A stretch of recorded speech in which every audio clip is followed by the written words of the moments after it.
rapper Ye, hereafter, I'm going to call him Kanye West. I'm done with calling him Ye.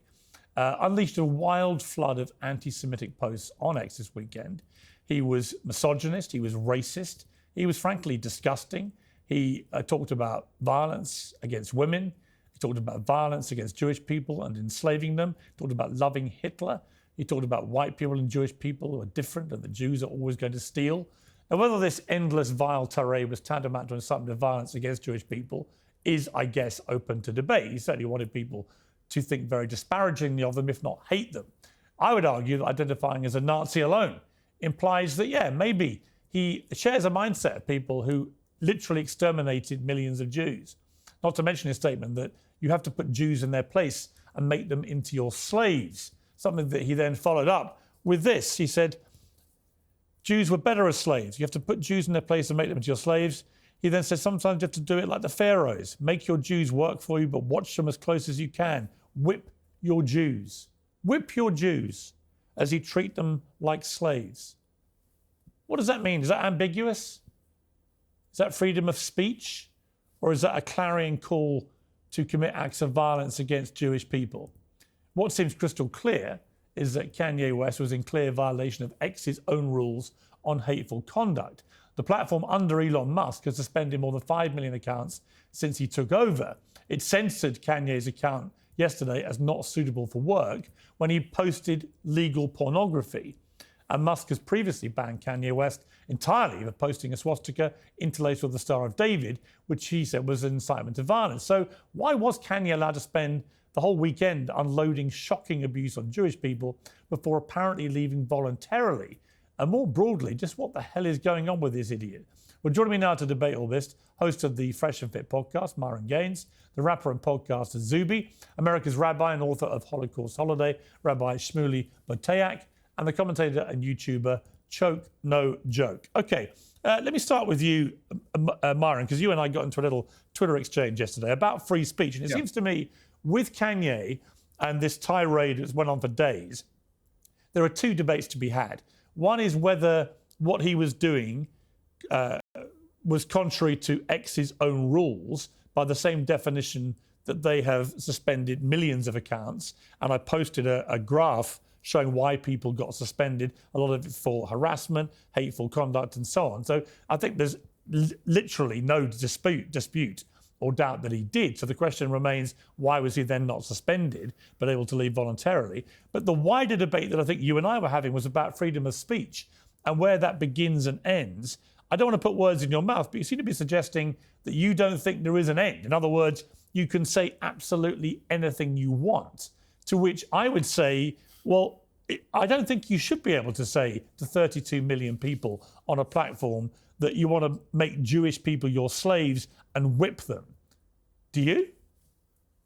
Well, I think the thing is, when Elon took over X, he wanted to mirror it with the First Amendment. And the First Amendment allows a broad range of speech to be allowed. And the reality is, if we don't have free speech, we don't have a democracy. And that's literally from Elon Musk himself.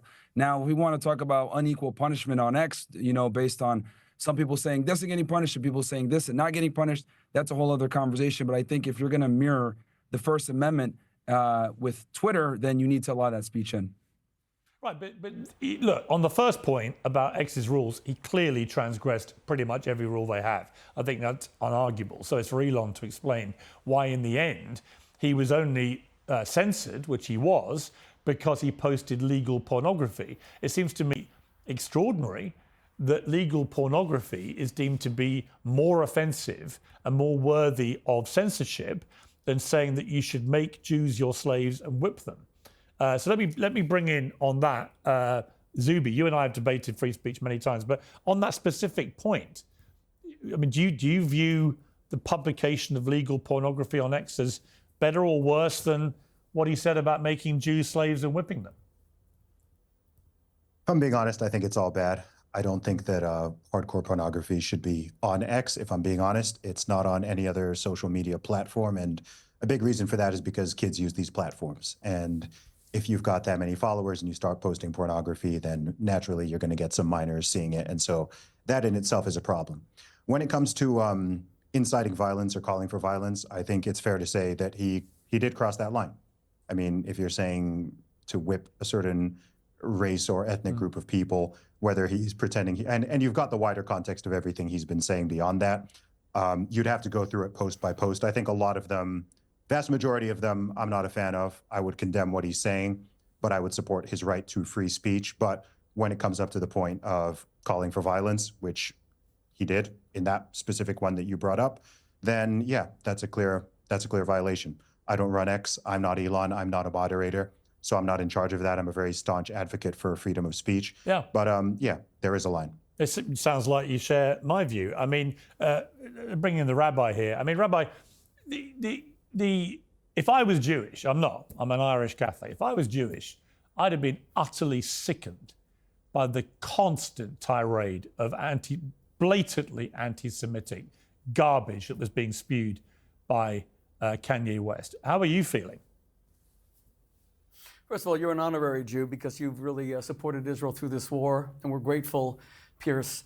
Tolerating the intolerable is the liberalism of fools. You can speak about being a free speech absolutist, but there must be three exceptions: incitement to violence, commission of violence, and admission of violence. What's missing from this discussion is not that Kanye said that Jews should be whipped. It's that Kanye said that he has beaten women, and he said that women should be slapped, and his wife is in an abusive relationship, and Bianca Censori's family, who live in Melbourne, Australia, have done nothing to rescue her. Are we talking about whether there should be pornography on X? There was pornography at the Grammys. Professional lip readers had him tell his wife, Bianca Censori, take your mink coat off, and she is totally glassy-eyed. There is no free agency. She is an abused wife. She's an abused woman.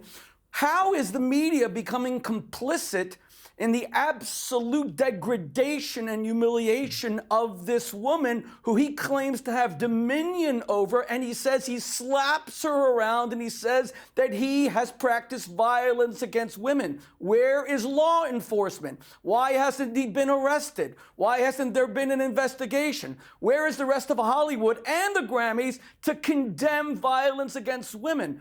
The two most targeted victim groups in history are Jews and women, and notice that Kanye, the ultimate bully, goes after both. And let me say one final thing. I utterly reject any belief that Kanye is sick. He is not. He is wicked. There's a big difference. He knows when to turn it off. At the Grammys, he was completely normal. He wasn't there naked in any way. It was all about his wife. He didn't lose it. He said you're going to get a lot of attention. Everything he does is willful.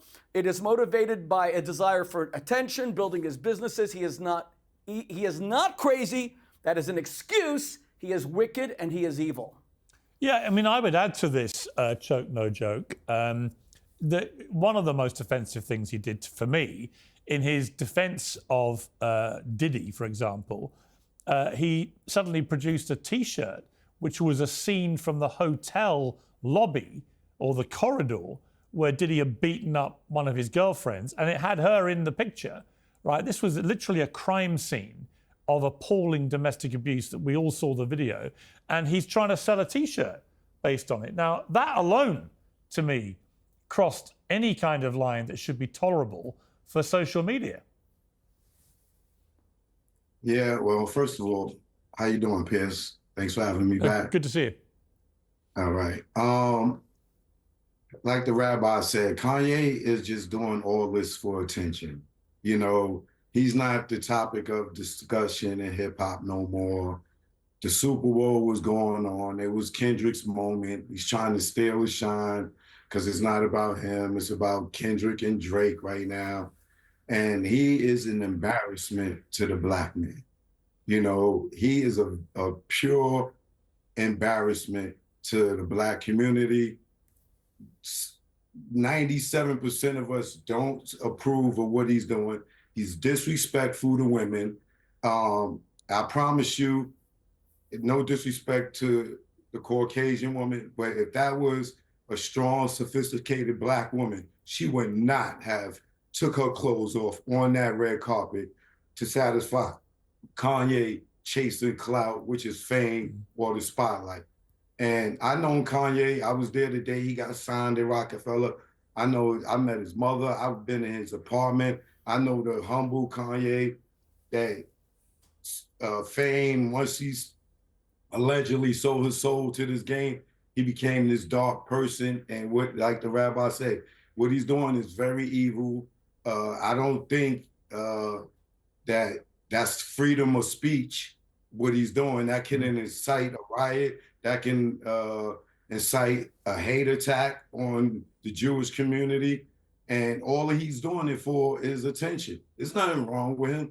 He's just mad because he's not relevant right now. You know what? I agree. In fact, when I interviewed him at length over a year ago, you know, he categorically denied that he had any mental illness. And I also asked him if he had any regrets, because he'd been through a storm about abusing Jewish people before, about saying he wanted to go DEFCON 3, DEATH, DEFCON 3 on Jewish people. And I asked him if he regretted it. Let's see what he said. You've now changed what you wanted to say originally. My question for you is, do you now regret saying DEFCON 3 on Jewish people? Are you sorry you said that?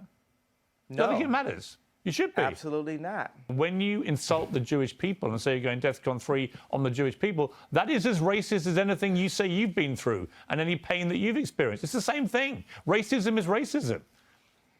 And you know that, I think, don't you? Yeah, obviously. That's why I said it. So you said it knowing it's racist? Yes. I fought fire with fire. Okay. I'm not here to get hosed down. At least that's It's a different honest. type of freedom fighter. I will say I'm sorry for the people that I hurt with the DEFCON, the confusion that I call. I feel like I caused hurt and confusion. And I'm sorry for the families of the people that had nothing to do with the trauma that I had been through, and that I used my platform where you say hurt people. And I was hurt. But the truth is, he wasn't sorry about the hurt. Otherwise, he wouldn't have carried on doing it for the last 3 days.